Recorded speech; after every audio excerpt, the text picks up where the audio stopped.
Oke, terima kasih Mas Bertus. Selamat malam ya Ibu Bapak dan teman-teman sekalian. Pada malam hari ini saya akan bawakan tiga topik yang diawali dengan kembalinya roh jahat. Kemudian nanti akan dilanjutkan dengan siapa yang berbahagia dan kemudian dilanjutkan dengan tanda Yunus. Nah, ketiga hal perikop ini sebetulnya kecil-kecil gitu ya. Dan ini tuh berkelanjutan daripada yang dibilang oleh Mas Bertus di awal bahwa ketika orang Yahudi menolak kuasa yang dilakukan oleh Yesus pada saat dia mengusir iblis. Nah, kemudian ada tiga perikop kecil gitu ya yang bisa kita pelajari tentang bagaimana Yesus memperingatkan sebetulnya atau bagaimana Yesus merespon terhadap iman orang Yahudi tersebut. Nah, untuk yang pertama adalah kembalinya roh jahat. Kembalinya roh jahat ini dari Matius dan juga dari Lukas dan tidak ada perbedaan yang signifikan di antara keduanya. Relatif sama sebetulnya. Kalau kita baca di Matius 12 ayat 43 sampai 45, ada kata-kata yang kunci gitu ya. Aku akan kembali ke rumah yang kutinggalkan itu. Maka pergilah ia dan mendapati rumah itu kosong. Kemudian di ayat 45, lalu ia keluar dan mengajak tujuh roh lain yang lebih jahat daripadanya, dan mereka masuk dan berdiam di situ. Nah, mungkin ini fun fact sedikit ya, bahwa di Injil Matius ini kan sempat muncul ya dalam film Kuasa Gelap di tahun lalu mungkin. Tapi ketika kita belajar pada hari ini, justru kita akan menemukan tafsiran dari Santo Agustinus dari Hippo yang menyatakan bahwa barangkali jiwa kita itu sudah lebih buruk daripada sebelumnya. Jadi roh-roh yang kita bicarakan ini bukan berarti roh yang artinya iblis atau setan gitu yang kerasukan, tapi sudah masuk dalam bentuk yang lebih tersamar, subtle bahasa Inggrisnya, tapi dalam bentuk yang lebih tersamar. Nah, samarnya seperti apa? Kita akan bahas. Untuk yang pertama, dari Jerome Biblical Commentary mengatakan bahwa orang Yahudi itu sudah mengalami kedatangan pemerintahan yaitu Yesus Kristus, hingga kuasa iblis itu dia bisa singkirkan. Tapi problemnya adalah orang Yahudi ini belum menerima kuasa Tuhan. Maka tidak ada yang dapat terjadi kecuali invasi yang lebih kuat daripada kekuatan iblis. Nah, dalam hal ini iblis itu kan memang secara harfiah memang iblis itu memang roh jahat gitu. Tapi tafsiran dari Jurnal Bible Commentary kalau kita tarik dalam kehidupan sekarang yang lebih relevan adalah roh itu kemudian kembali dan menemukan rumah atau artinya jiwa dalam keadaan yang sudah kosong, yang sudah disapu, bahkan sudah bersih, bahkan sudah dihias. Karena kosong itu, dia tidak lagi dihuni oleh siapa-siapa. Padahal jiwa itu mesti nempel dengan roh gitu. Karena kosong itu, maka roh itu membawa tujuh roh lain yang lebih jahat. Dan keadaan terakhir orang itu menjadi lebih buruk daripada yang pertama. Heidegger ketua Bible Commentary. Demikian juga orang Yahudi yang darinya roh najis itu telah diusir. Tapi roh jahat itu kembali ketika dia melihat bahwa mereka itu tidak punya kebajikan. Mereka mandul dan mereka masih terbuka untuk menerimanya. Nah, jadi ada suatu bahaya yang cukup besar ketika kita bertobat, ketika manusia bertobat, ketika kita berhasil membersihkan diri dari roh jahat itu, entah sifatnya adalah kelekatan, entah sifatnya nafsu gitu ya. Tapi ketika sudah dibersihkan, kemudian kita membiarkan jiwa kita ini kosong. Padahal jangan. Mestinya kita cepat-cepat ya, kita cepat-cepat untuk mengisi kembali dengan roh yang baru yaitu Roh Kudus. Nah, itu Agustinus dari Hippo. Kalau kita sudah mengajukan pengampunan dosa melalui sakramen, rumah dibersihkan, tapi Roh Kudus itu harus menjadi penghuni yang baru yang diperlukan. Jadi ketika roh itu adalah penghuninya, maka kita diperintah, kita diisi bertindak. Dia juga yang menghalangi kita untuk berbuat jahat, mengilhami seseorang untuk berbuat baik. Sehingga kita bisa berbuat baik dengan hati yang lurus. Jadi tafsiran Santo Agustinus dari Hippo, memang dia tidak secara eksplisit sih menyusun atau menjustifikasi daftar tujuh kejahatan yang spesifik sebagai definitif, sebagai ajaran definitif yang berlawanan dengan tujuh kebaikan. Ini kalau kita coba next slide. Ya, ada 7 kebaikan. Ini tafsiran dari Santo Agustinus dari Hippo.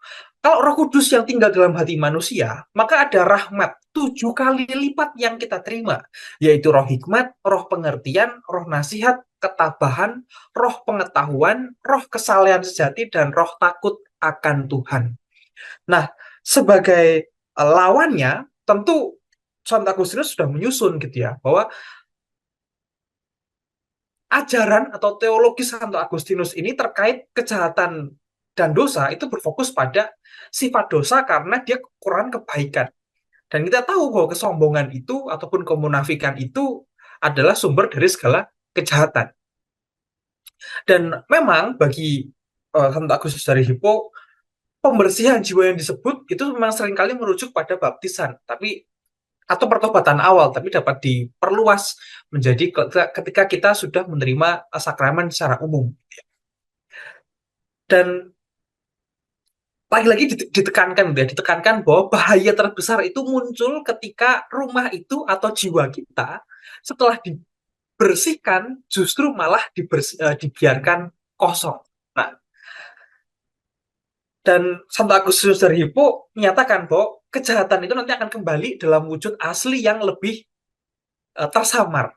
Atau kalau kita lihat di poin yang kedua, tersusun 7 kebajikan, lawan dari 7 kebajikan adalah 7 kejahatan yang masing-masing diberi nama, itu roh kebodohan, kesalahan, pengecut, dan juga kesombongan. Tapi kalau kita teliti, sebetulnya masing-masing dari roh ini berkorespondensi atau berhubungan dengan satu tindakan yang spesifik, tindakan jahat yang spesifik yang merupakan lawan dari 7 roh kudus yang kita terima. Dan semuanya adalah bersifat kepura-puraan.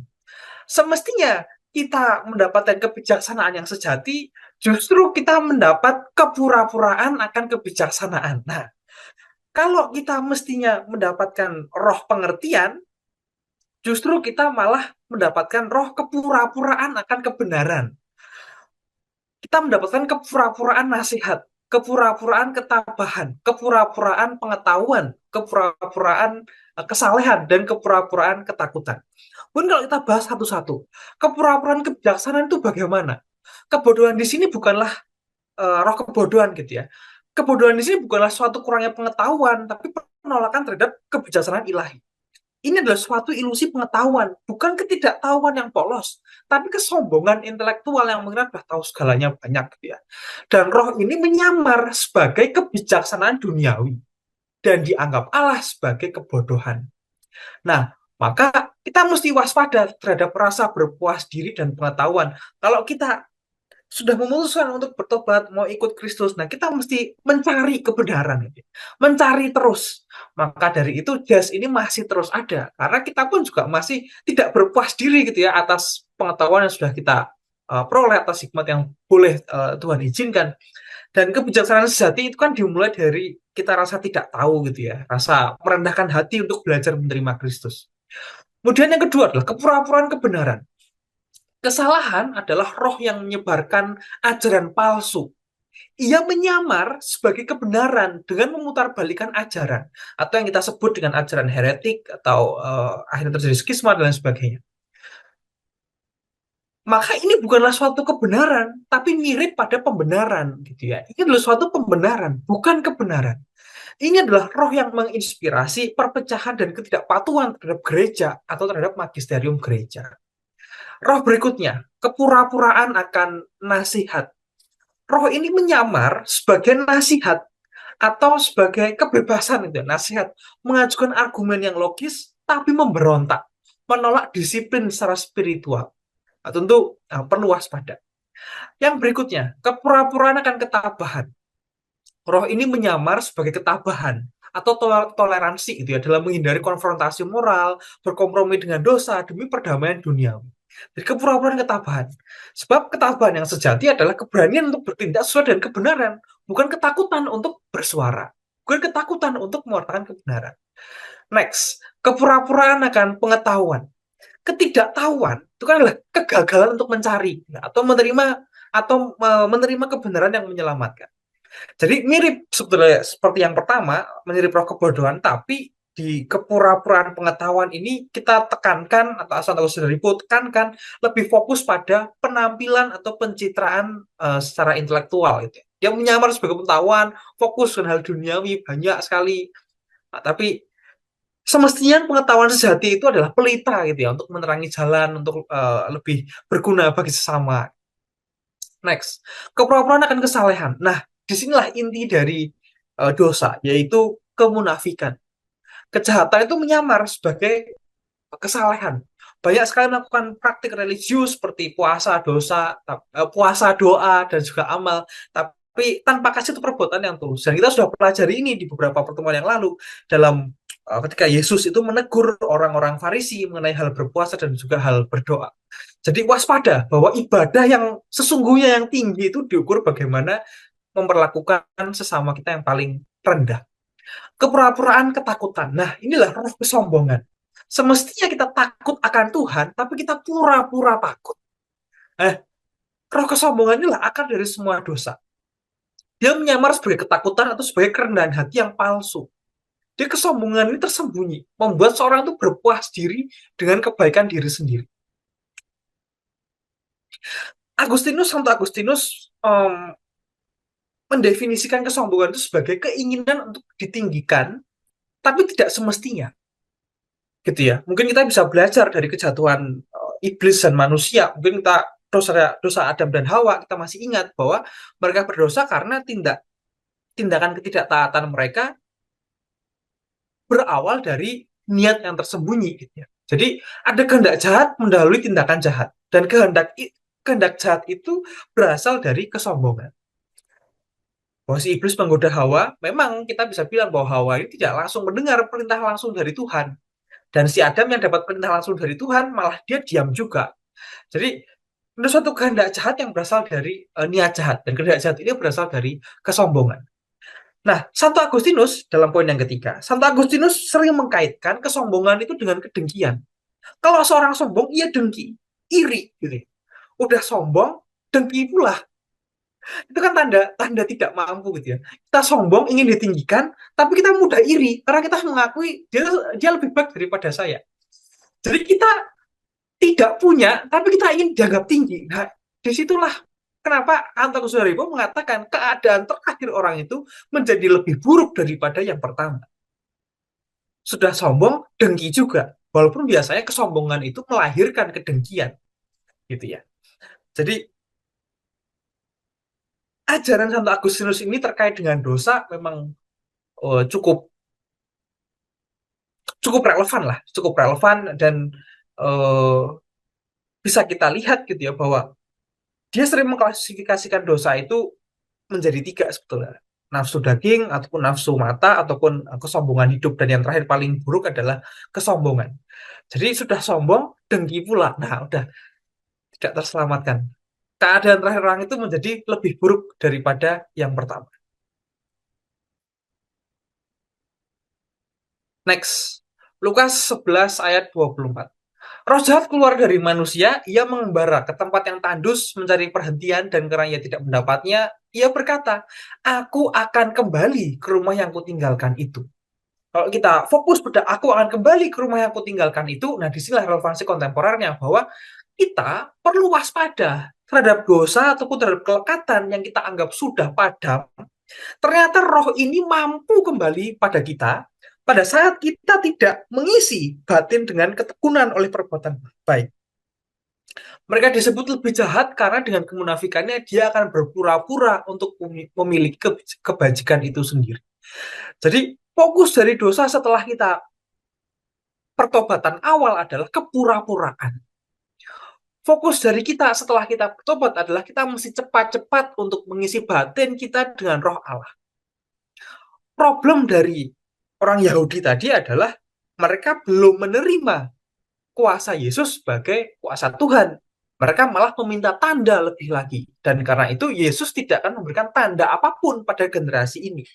Nah, kita akan bahas itu di tanda Yunus. Oke, next. Jadi untuk yang pertama, untuk poin yang pertama, kita bisa tarik kesimpulan ada tiga. Pertama adalah kekosongan spiritual menimbulkan kerentanan. Ketika kita sudah bertobat, ketika roh jahat sudah diusir, ya melalui baptisan ataupun melalui pertobatan, jiwa yang bersih tapi dibiarkan kosong akan menjadi tempat yang mudah bagi kejahatan itu untuk kembali. Tanpa pengisian yang aktif oleh kasih ataupun oleh pada rahmat Kristus, pembersihan awal itu menjadi sia-sia. Yang kedua, kembalinya iblis membawa kejahatan yang lebih berat. Roh jahat yang sudah diusir dari diri kita itu akan kembali, bahkan membawa 7 roh lain yang lebih jahat. Walaupun secara tradisional kita pahami itu sebagai 7 dosa pokok yang menyerang kita terutama melalui kemunafikan, kepura-puraan, ataupun juga melalui kesombongan yang melahirkan kedengkian. Terakhir, keadaan akhir kita menjadi lebih buruk daripada sebelumnya jika jiwa tidak diisi dengan rahmat dan kebenaran. Kondisi spiritual manusia itu akan menjadi lebih jahat dan terjerumus lebih dalam, bahkan lebih buruk daripada dia pertama kali jatuh ke dalam dosa. Dan hal ini menunjukkan bahwa pengetahuan tanpa kebenaran, tanpa komitmen dari hati yang tulus, itu dapat meningkatkan kerusakan moral ataupun tanggung jawab itu menjadi lebih besar. Oke,